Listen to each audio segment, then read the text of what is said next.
My name is Dr. Kimberlee Woods with Mystical Awakenings at MysticalAwakeningsInc.com. Today's topic is taming the ego. So what is ego? Ego is when we are concerned about self-preservation. It is the thing that comes up when we are in one of three possible states: fight, flight, or freeze.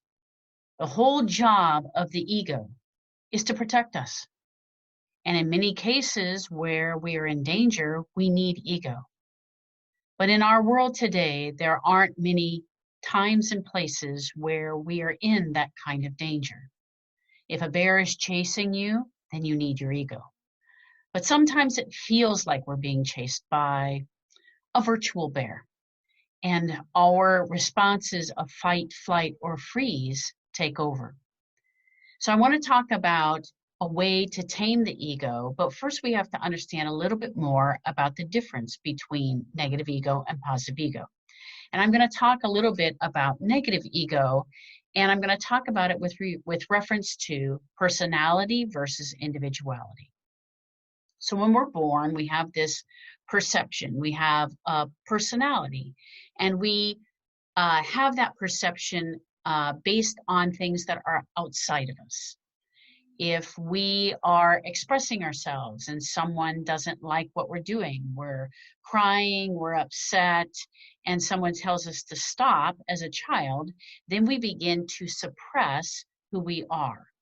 We want to express our individuality in the world of being upset, or of laughing, or of playing, or of being rambunctious. And someone says, hey, stop doing that. Or, oh, there she goes again, crying. And so we become somebody different. Don't touch that, and so we don't. Don't do that, and so we don't.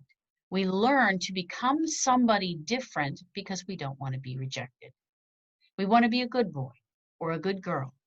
And so what we do is we learn to put on these masks. Masks to be somebody else for somebody else. I don't want mommy to be upset with me, so I become the good boy or the good girl. I want my friends to like me, so I put on a mask.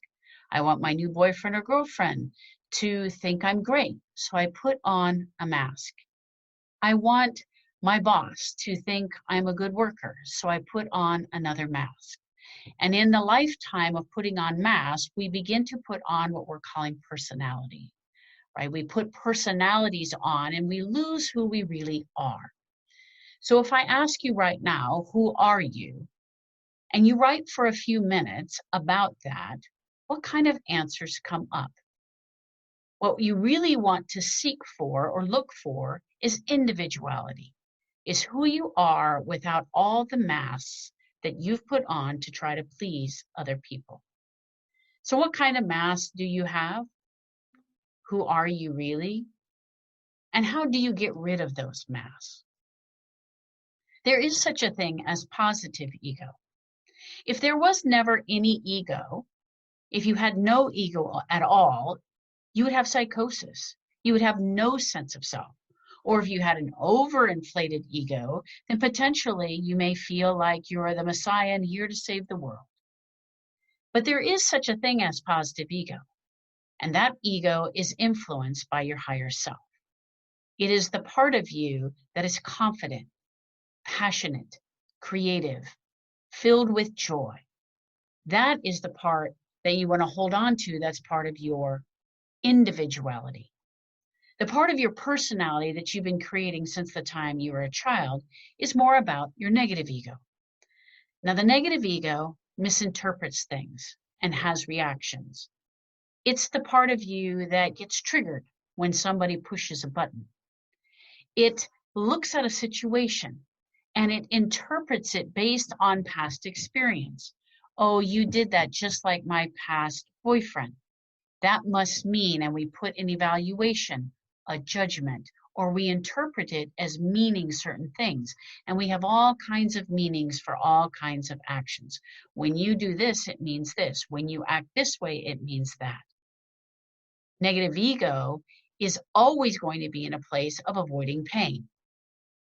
It's about fear. And it's about fear of things that aren't really dangerous. So remember I said, if you're being chased by a bear, you need your ego.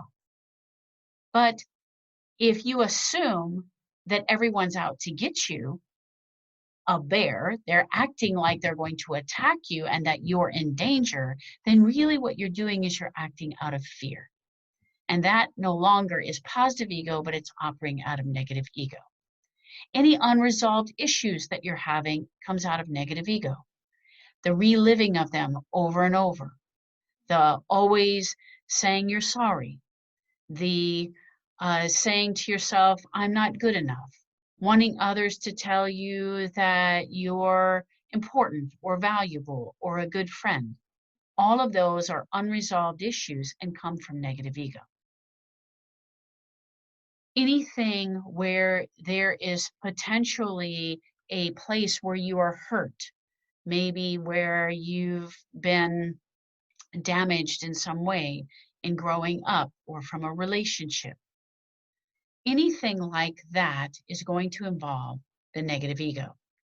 So the negative ego will involve anything where you have an over sense of self.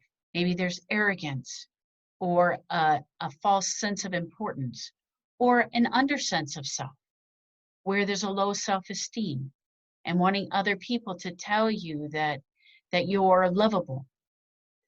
It can involve anything where there is shame, where you've not forgiven yourself, where you have said to yourself that you need to be punished, or that you're doing something wrong, or that there's something wrong with you, where you blame yourself or another, is all an operation of negative ego. If you're living in any kind of guilt, if you are either a recipient of violence or a perpetrator of violence, it comes from negative ego.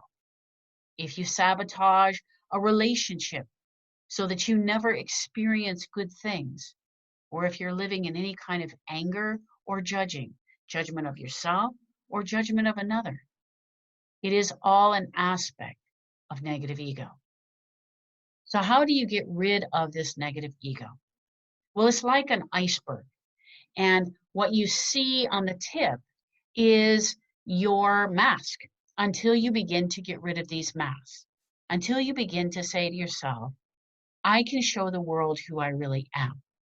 That means that you have to begin to love who you really are. There are no mistakes, only lessons. Whatever you think you've done wrong or whatever you think is wrong with you, if you look at it as a perception, you've only perceived yourself as wrong. And it's simply a learning environment, a lesson, something for you to look at for yourself, not for anybody else, and something for you to gain wisdom from, that you've spent many, many, many lifetimes setting up scenarios for you to learn from. And so if you didn't get it after the second time or the third time, it's okay, because you can get it now. To let yourself be able to say, I'm okay, I forgive myself, and I forgive other people. They're on their own journey, their own lessons that they're trying to learn. It doesn't mean you have to continue to be in relationship with people like this, but to be able to say, I love myself, I appreciate myself. You begin to then pull off the mask. I don't have to be something for anyone else. I can love who I am. And if somebody doesn't love me, then it says something about them, not about me. And if there's more for me to look at and grow through and learn from, then I will. And if there isn't someone in front of me who can walk with me in that journey, that's okay, because there's another someone after them who can. So to be able to love yourself, it also means to be able to see in this iceberg of what's above the water, to be able to see what's below the water, what we would call the subconscious. It means temet nosce, know yourself. To thine own self, you are to know. To thine own self, know. Know yourself. So to be able to look beneath the surface and see what is underneath there, to be able to look at the difficult patterns, to look at what has shown itself over and over again. Now, there are things that can help you to get past these patterns. There are many healings that I learned through the Modern Mystery School. Other people can do prayer, meditation, doing rituals like the ritual of yoga, or other rituals that people go into in terms of their meditative practice. All of those things can help you to begin to look at what's underneath the surface at this iceberg, so that you can begin to have your conscious and your subconscious become one. There is no separation. This is when they say that you have come into higher consciousness. Now, the fastest way that I've ever seen or experienced to do this is something called sacred. I've mentioned it in a few other podcasts. I do have a sacred class coming up on the 25th. If you happen to listen to this and it's something you're interested in, definitely email me, MysticalAwakeningsInc@gmail.com. Another thing to help you to move past this ego, and to be able to tame the ego and to become one with the subconscious and conscious is Kabbalah, or the Kabbalah. The Modern Mystery School oftentimes has Kabbalah classes all over the United States, actually all over the world. They're usually 10 months long, and they offer them about every year and a half. But there's also the Kabbalah Center, and you can do that Kabbalah online. So right now, being in your home, it's a great time to start Kabbalah and begin to bring together this conscious and subconscious self. Another thing that helps with this is learning to take responsibility for your actions. If you're in a place of blame and anger, and if you ever find yourself, and we've all found ourselves here, if they would just stop doing this, I would feel better. You did this, which is why I had to do that. If there's any kind of you and any kind of statement, then there's not enough taking responsibility. So really taking pure responsibility for self, for what has occurred in your life. And I'm going to talk more about this in the next podcast, but taking full responsibility is one of the first steps. That, in loving yourself, is one of the first steps to taming. I say taming like it's that bear, but taming this ego, so that you are living more often in your positive ego of joy, creativity, love, self-expression, and passion. My name is Dr. Kimberlee Woods with Mystical Awakenings. Good night.